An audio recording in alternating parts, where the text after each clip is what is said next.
ഗോവിന്ദൻ മാഷ് അരനൂറ്റാണ്ട് പിന്നിലുള്ള ജനതാ പാർട്ടിയുമായി ബന്ധപ്പെട്ട രാഷ്ട്രീയ നീക്കുപോക്കിൻ്റെ കാര്യം പറഞ്ഞപ്പോൾ അതിൽ RSS ഉണ്ടായിരുന്നു എന്ന് പറഞ്ഞപ്പോൾ ഹാലിളകി വല്ലാതെ ചാടിത്തുള്ളിയവർ ദേ ഈ ദൃശ്യം ഒന്ന് കണ്ടേ. അരനൂറ്റാണ്ട് മുന്നേ ഉള്ളതൊന്നുമല്ല, മിനിറ്റ് മുന്നേ ഉള്ളതാണ്.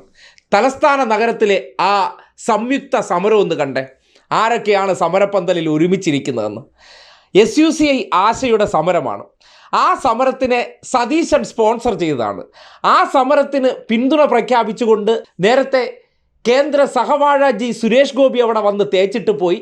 അതിന് പിന്നാലെ സംഘപരിവാറുകാരും നിരനിരയായി നിന്ന് അവരെ പിന്തുണച്ച അതേ ആശമാർക്ക് ഇന്നിപ്പോൾ ഈ തെരഞ്ഞെടുപ്പിൻ്റെ തൊട്ട് തലേ ദിവസങ്ങളിൽ ഒരുമിച്ച് വേദി പങ്കിട്ട് സർക്കാരിനെതിരെ സമരം ചെയ്ത് നോക്കും. ആശാ വർക്കർമാർ സെക്രട്ടേറിയറ്റ് നടയിൽ ഈ പ്രതിഷേധ സംഗമത്തിന്റെ മഹാറാലിയുടെ ഭാഗമാകുകയാണ്. പ്രതിപക്ഷ നേതാവ് VD സതീശൻ ഉൾപ്പെടെയുള്ള കോൺഗ്രസ് നേതാക്കൾ, അവർക്ക് പുറമെ BJP നേതാക്കൾ, മറ്റ് സാമൂഹിക സാംസ്കാരിക രംഗത്തെ പ്രമുഖർ ഉൾപ്പെടെയുള്ളവർ ഈ സമരത്തിന്റെ ഭാഗമാകുന്നുണ്ട്. ഇനി പറ, ആർക്കാണ് ഇവിടെ RSSും BJPയുമായിട്ട് നേർക്ക് നേർ ബന്ധമുള്ളത്? ഈ ബന്ധത്തിൻ്റെ പ്രതിഫലനമാണ് ഇന്നിപ്പോൾ തിരുവനന്തപുരം നഗരസഭയിൽ കോൺഗ്രസ് കേവലം 9ഉം BJP 35 സീറ്റായി മാറിയത്. ആ ബന്ധം ഇപ്പോഴും തുടരുകയാണ്.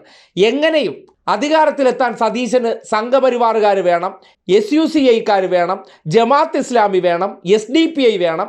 അവരെയെല്ലാം പരസ്യമായിട്ട് കൊണ്ടുവന്ന് മാപ്രകളുടെ കണ്ണിൻ്റെ മുന്നിൽ ഒരേ വേദിയിൽ ഇരുത്തിക്കൊടുത്താലും അതൊന്നും അവർക്ക് RSS ബന്ധമല്ല.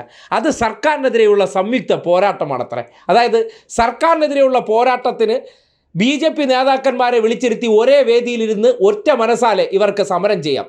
അങ്ങ് ഡൽഹിയിൽ ഇതുപോലെ ആം ആദ്മി പാർട്ടി എന്ന സംഘപരിവാർ വിരുദ്ധ രാഷ്ട്രീയ പാർട്ടിയെയും ഇതുപോലെ സംഘപരിവാറിന് വേണ്ടി മത്സരിച്ച് ഇല്ലാതാക്കിയതുപോലെ ഇങ്ങ് കേരളത്തിലേക്ക് വരുമ്പോൾ മതേതര ശക്തികളായി നിൽക്കുന്നവരെ ഇല്ലാതാക്കാൻ വേണ്ടി കോൺഗ്രസ് അവർ സ്പോൺസർ ചെയ്ത് SUCIക്കാരായിട്ടുള്ള ഉടായ്പുകാരെ രംഗത്തിറക്കുന്നു.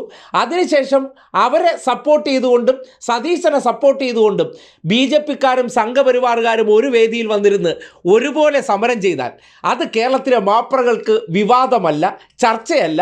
അത് കണ്ടു കഴിഞ്ഞാലും അത് ചർച്ച ചെയ്യേണ്ട കാര്യമില്ല. അത് ഇവിടെ നടന്നുകൊണ്ടിരിക്കുന്ന കാര്യമല്ലേ. CPMനെ ചില കാര്യങ്ങളിൽ രാഷ്ട്രീയം പഠിപ്പിക്കാൻ ഇറങ്ങും, CPMനെ ഓഡിറ്റ് ചെയ്യാൻ ഇറങ്ങും, CPMന് മതേതരത്വത്തെക്കുറിച്ച് ക്ലാസ് എടുക്കാൻ ഇറങ്ങും. പക്ഷേ ഇവിടെ അത് വേണ്ട. കാര്യം ഇവരുടെ പക്ഷത്ത് ക്യാമറയും വെച്ചുകൊണ്ട് അവർക്ക് വേണ്ട സഹായങ്ങളും അവർക്ക് വേണ്ട സ്പോൺസർമാരുമായി നിൽക്കുന്നത് ഇതേ മാപ്രകളാണ്. അവരാണ് ഇന്നലെ ഗോവിന്ദൻ മാഷ് അടിയന്തരാവസ്ഥ കാലത്തുണ്ടായിരുന്ന ഒരു രാഷ്ട്രീയ വിശാല ഐക്യം, ആ ഐക്യത്തെ അവർ വളച്ചൊടിച്ച് RSS ബന്ധമാക്കി കൊണ്ടുവന്നത്. പക്ഷേ പച്ചയായിട്ട് RSSകാരോടൊപ്പം BJPക്കാരോടൊപ്പം സമരം ചെയ്യാം, പ്രതിഷേധിക്കാം. അത് ഞങ്ങൾ ന്യായമായിട്ടുള്ള വിഷയമെന്നുള്ള ഒരു പേരുണ്ടാക്കുകയാണ്. ന്യായമായിട്ടുള്ള വിഷയം ഏത്?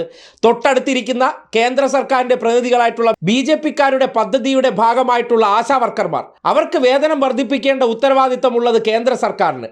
അവർ ചെയ്യേണ്ട, അവരെയും കൂടി ഞങ്ങൾ ഇവിടുത്തെ സർക്കാരിനെതിരെ സമരം ചെയ്യാൻ കൊണ്ടുവന്നിരുത്തി ഇതുപോലെ പച്ചയ്ക്ക് മാധ്യമങ്ങളുടെ മുന്നിലിരുന്ന് കൂട്ടുകച്ചവടം നടത്തിയാലും അത് വാർത്തയും വിവാദവും അല്ലെങ്കിൽ ഒറ്റ കാര്യം മനസ്സിലാക്കിയാൽ മതി.